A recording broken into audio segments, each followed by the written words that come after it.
Sorry, thank you, Chair, and thank you, Dara. And I know that, it's so important that we do, appreciate and respect our child care workers. And, we have to look at these childcare workers. They're graduated. They're graduated childcare workers, and I think that's where we seem to be falling down. And I have, massive issues with this. I mean, we would have seen ourselves over the pandemic. And they were the frontline workers that, that let our frontline workers as well go to work. And so we have to now make sure that we work with this budget. And I have myself made several reps to Minister O'Gorman and to the Taoiseach about making sure that our childcare sector is not forgotten in this budget. And I think, we need to give them the recognition they deserve. And again, I'll say the respect. But I've spoken to a lot of the childcare workers myself in my own area of Carlow Kilkenny.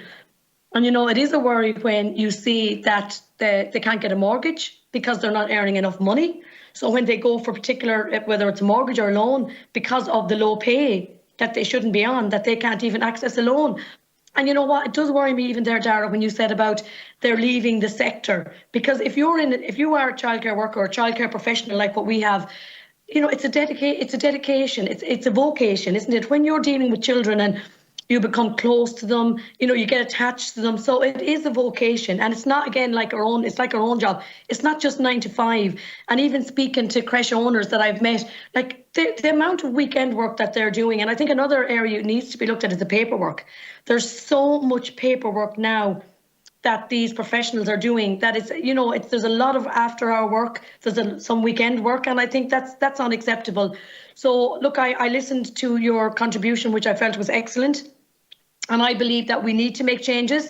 And I firmly hope, and I really do, that there is changes in the budget for our childcare professionals, and rightly so, because they do deserve that. And can I just ask you, Derek, or Dara, when we speak about the proposal pay scales, the best way for a career structure, what do you see as the best way for a career structure? And I know the model has to change. There's no question about that. We need to change the model. And unless we change the model, we're not going to sort the issue. But can you maybe ask me what kind of a model you think that, you could see as good to go forward? And I know you spoke about the Joint Labour Committee that Minister Roderick O'Gorman set up. And I do welcome that, because I think it is important.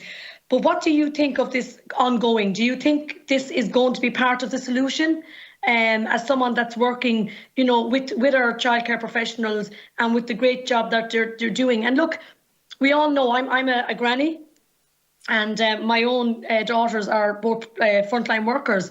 And without the childcare and then being able to put their 2 boys into childcare during the pandemic, they wouldn't have been able to work. So, we need to make sure that, because childcare affects every family. Like, I'm a granny, my daughters are working, they depend on their childcare. Sorry, every Deputy. family is affected. Sorry. Okay, thank you. Yeah, we're out of. Chair. Yeah, thank you. I have to kind of keep everyone to 3 minutes. So I understand. Yeah. I know that there's questions there for both Deborah and Dara. So I'll bring you in. Thanks, Deborah. Yes. I'll bring you back in again at the end because I'm conscious as well that Deborah hasn't spoken either. So thank you, Dara. Thank you. I'll bring you back in to Dara and Deborah at the end. There'll be a few more questions first, and because I know they're important points, I'll bring you in again.